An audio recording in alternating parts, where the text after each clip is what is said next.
towards the end, I remember kneeling on my knees and looking at a picture of Blessed Mother, and I said, Mother Mary, I don't know your son. My name is Hornung, and my family and I are parishioners here at St. Timothy's. I have the privilege of working with Tanner, also as a volunteer with the confirmation class, which is such a gift. Parish mission was amazing last year. It reminds me of Lourdes when I went there on a healing pilgrimage, and the first time I ever saw the Eucharist in procession in the monstrance was there.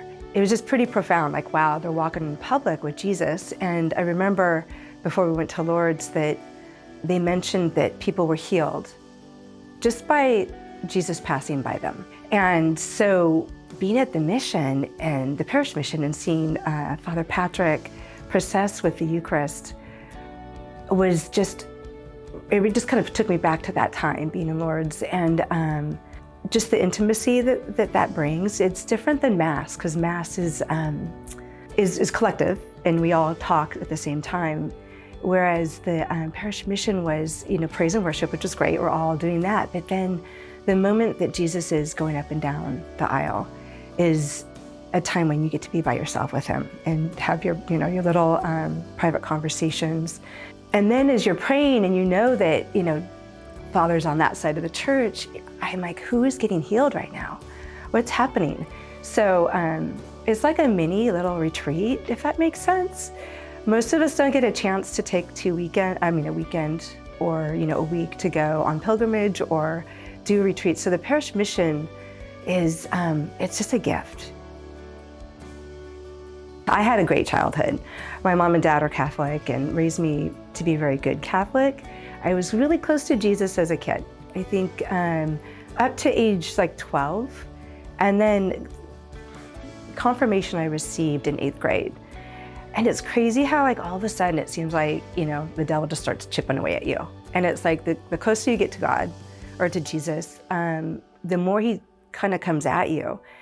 And then fast forward to college, I think I was lucky if I went to Mass just when I came home to see my mom and dad. So it was really, truly a time when I was just not really practicing my faith.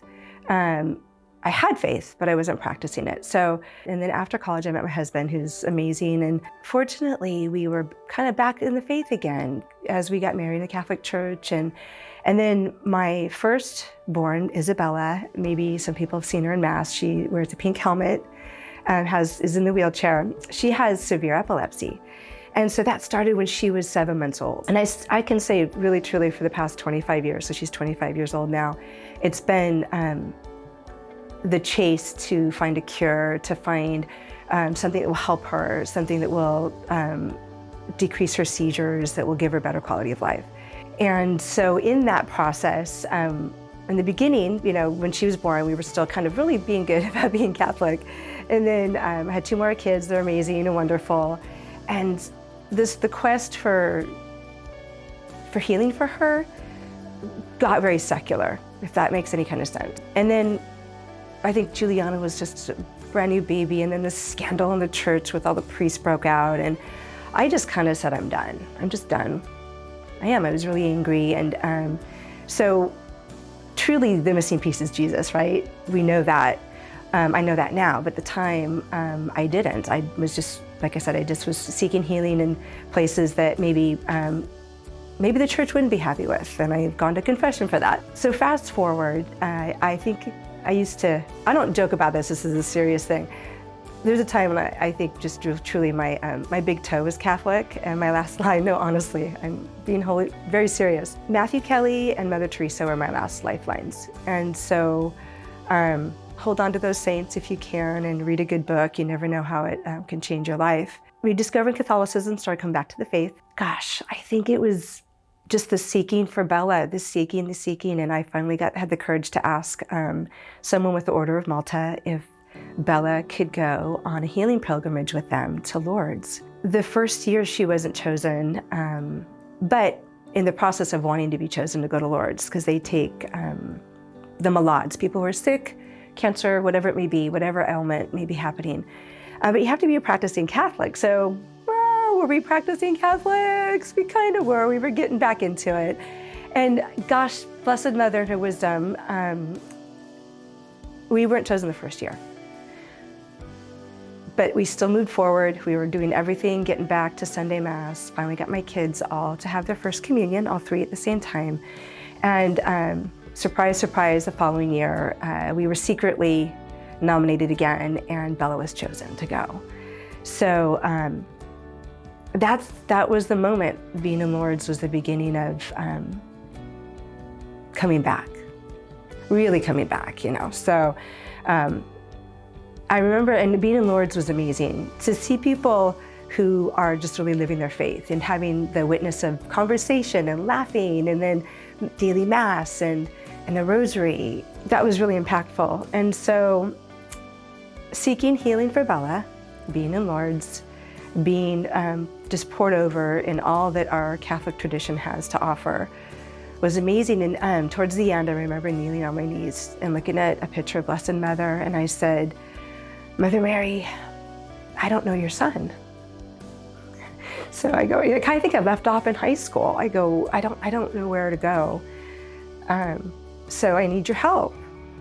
And that was the beginning of the journey back, the beginning of the journey towards seeking Jesus. And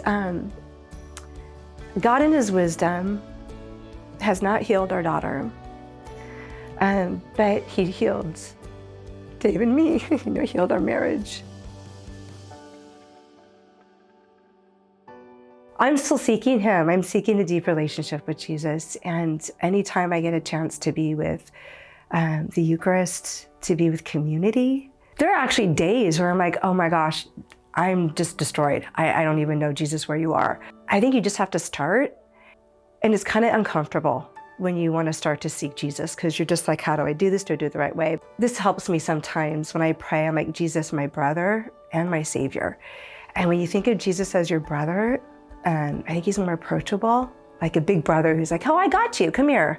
Let's talk. Let's see what's going on in your life. And it's about not being perfect. It's about opening your heart. That's what's so great about having like the parish mission when they have a guest speaker, because you're always like, oh my gosh, they're totally talking about me. Like whatever he's saying, I relate to. And that makes you feel good that you're not the only person who might be struggling in one way or another.